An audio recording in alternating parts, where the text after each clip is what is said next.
की जय।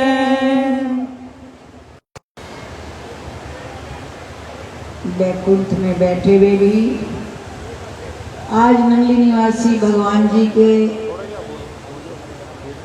सुंदर दीदार श्री दादा गुरुदेव भगवान जी की पावन मंदिर के अंदर विभिन्न रूपों से दीदार पाने के लिए किस तरह से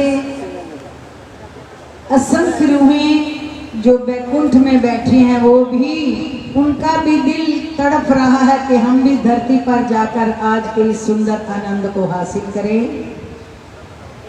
जो आनंद नंगली की गलियों में बरस रहा है, पत्ता पत्ता नंगली का आज इस आशिकी में, इनकी दीवानगी में झूम रहा है।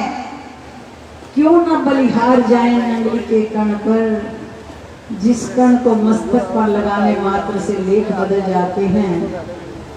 आज सृष्टि के हर कोने से यही गुंजार आ रही है कि अगर हमारे भी उत्तम भाग होंगे तो हमें भी नंगली में आकर के इस आनंद को हासिल करने का मौका मिलेगा। तो वास्तव में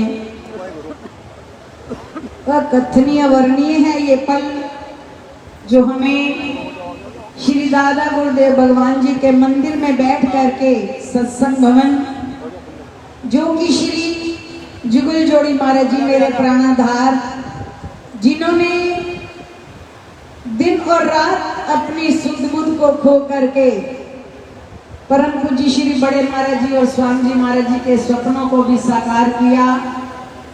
और सत्संग भवन के लिए जो उनकी ललक थी, जो उनकी तड़प रही, इन आंखों ने अनेकों बार देखा कि रात को सोए भी होते थे, करवट भी लेते थे, तो यही पूछते थे कितना काम रह गया है।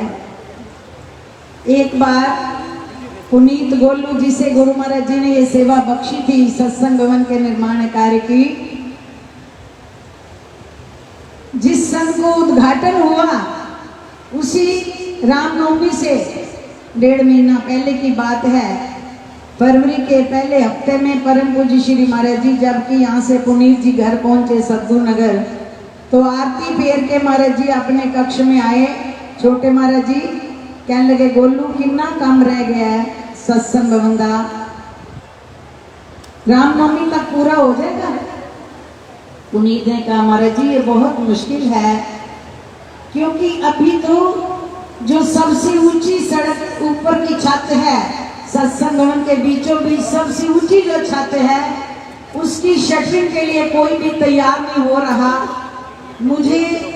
मैंने कोई कोना नहीं छोड़ा। दिल्ली, गुड़गांव, मेरठ, मुजफ्फरनगर, सहारनपुर, दिल्ली दूर दूर तक जाकर के मैंने कोशिश की है, लेकिन जो भी कोई शटरिंग के लिए आते हैं और बीच वाली छत की ऊंचाई देखते हैं तो वापस चले जाते हैं डर के कारण। और उन्हें इस ऊंचाई से इतना भय लगता है कि यहाँ पर कोई भी लेबर ऊपर चढ़ करके काम नहीं कर सकती, और ना ही इतनी ऊंची किसी तरह की भी हमारे पास शटरिंग का सामान है। तो पुनीत ने क्या कहा, मैं तो महाराज जी थक गया हूँ, मेरे को समझ नहीं आ रही मैं कहाँ जाऊं, क्योंकि जितनी जगह भी मैंने कोशिश की है कहीं एक जगह से भी मुझे शटरिंग के लिए कोई तैयार नहीं हुआ। तो परम पूज्य महाराज जी से कहने लगा, महाराज जी भूल जाओ कि रामनवमी तक सत्संग भवन का उद्घाटन होगा। महाराज जी कहने लगे, इधर आ। श्री जुगल जोड़ी महाराज जी के कक्ष में जिस अलमारी में श्री नंगली निवासी भगवान जी का सुंदर स्वरूप विराजमान है, जिसे वो प्रातः काल उठ करके पूजा करते थे, तो उन्होंने मंदिर की अलमारी खुलवाई और कहा कि पहले तो तू गुरु महाराज जी दंडोत कर गोलू, और ये भूल जा कि तू काम कर रहे हैं, ना मैं कर रही है ना तू कर रहे हैं। एक काम नंगली निवासी भगवान जी कर रहे हैं, और नंगली निवासी भगवान जी अपने दादा गुरुदेव भगवान जी का मंदिर बनवा रहे हैं। बोलो श्री नंगली निवासी भगवान की जय। ये दादा गुरु महाराज जी का मंदिर बन रहा है, जिसे बनवा रहे हैं, जब तक तू अपना संकल्प लेगा ये काम हो नहीं सकता। ना मेरा याद करे ना अपना नाम ले। किस कदर श्री जुए जोड़ी महाराज जी ने एक एक बच्चे के अंदर ये भाव डाले और गोलू से कहा कि पहले तो दंडोत करके माफी मांग कि मैं कुछ करने वाला हूँ। ऐसा ही करवाया और वो अपने कक्ष में वापस चला गया।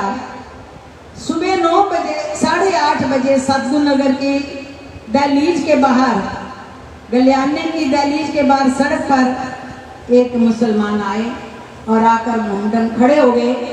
आवाज लगा के बाहर से, इतने में महेंद्र महात्मा जी जो कि सत्संग भवन की सेवा में उन दिनों मिस्त्री का कार्य कर रहे थे, वो बाहर निकले सत्संग भवन आने के लिए। उन्होंने कहा कि यहाँ पर कोई गोलू पुनीत रहता है। उन्होंने पूछा आप कौन, कहाँ से? कहते मुझे काम है, उससे मिलना है। महात्मा जी ने गोलू को बाहर बुलाया सड़क पे, तो गोलू आया। कहने लगे आप कौन? मैं तो जानता नहीं। कहने लगे आपने कोई शटरिंग का काम करवाना है? कहने लगे हाँ जी करवाना है। तो इतनी फुट ऊंची छत है, 38 फुट ऊंची ऊंचाई की छत पर आपने काम करवाना है? कहने लगे जी करवाना है। तो मैंने तो आपको बुलाया नहीं, ना मैं जानता हूँ आप कहाँ से और कैसे आए। तो उस मुसलमान ने क्या कहा कि कल शाम को 7 बजे मेरे घर पे एक लंबे से सफेद वस्त्रधारी पैरों में खड़ाऊ थी और सिर पर कुछ नहीं था, बाल भी नहीं थे, मेरे घर पे आए।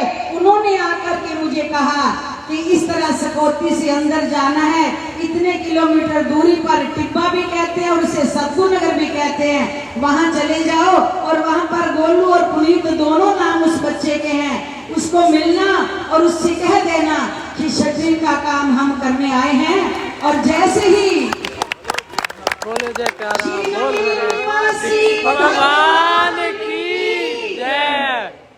तो कहा कि वहां जाकर के शटरिंग का काम तुमने करना है और हम तुझे कहने आए हैं, तू जाकर के पुनीत से मिलके ये सेवा ले लेना।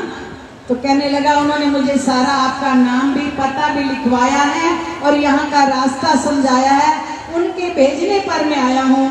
गोलू ने जब ये बात सुनी, आंखें गुरु महाराज जी के प्रेम से तरबतर हो गई और उसको लेकर के वो अंदर श्री छोटे महाराज जी के पास, महाराज जी के कक्ष में जब आए और महाराज जी के चरणों में दंडोत करके प्रेम के आंसू बहाते उन्होंने कहा कि महाराज जी इन्हें श्री नंगली निवासी भगवान जी ने दर्शन देकर रात को शटरिंग की सेवा के लिए भेजा। बोलो हरिहर बाबा की जय। भाव कहने का गोलू कहने से महाराज जी बोले, गोलू मैंने रात को तुम्हें कहा था ना कि ये काम नंगली निवासी भगवान जी का है और नंगली निवासी भगवान जी अपने दादा गुरुदेव भगवान जी का मंदिर बनवा रहे हैं। ये मंदिर श्री परमहंस दयाल दादा गुरुदेव भगवान जी का है। इसीलिए दादा गुरुदेव भगवान जी ने अपने मंदिर में पहली बार जो बीज डाला श्री सुंदर स्वरूप दर्शन का, ये स्वयं दादा गुरुदेव भगवान जी ने ये पौध लगाई है। बोलो श्री परमहंस दयाल महाराज की जय।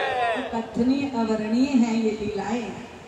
तो उसके ठीक महीने के बाद ही जब शटरिंग का 1 महीने में सारा काम हुआ, जुगल जोड़ी महाराज जी ने श्री दादा गुरुदेव भगवान जी के नाम के मंदिर को दादा गुरुदेव भगवान जी के जन्म उत्सव पर इसका उद्घाटन किया, जो सभी संत महापुरुषों की सानिध्य के द्वारा और सबके समक्ष ये कृपा की बरसात हुई।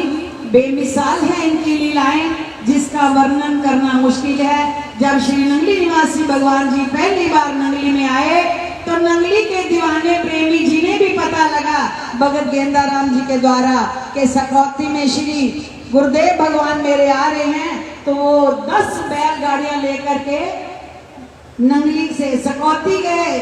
सबने अपनी बैलगाड़ियों को सजाया कि हम अपनी बैलगाड़ी पर श्री गुरु महाराज जी को बिठाएंगे, हम बिठाएंगे।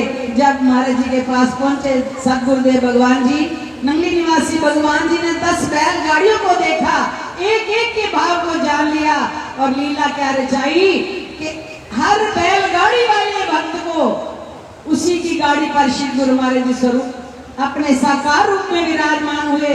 10 बैलगाड़ियां थी और 10 रूप थे श्री नंगली निवासी भगवान जी के। हर एक की बैलगाड़ी पर बैठकर मेरे नंगली निवासी भगवान जी श्री नंगली में पधारे। बोलो भैरव की जय।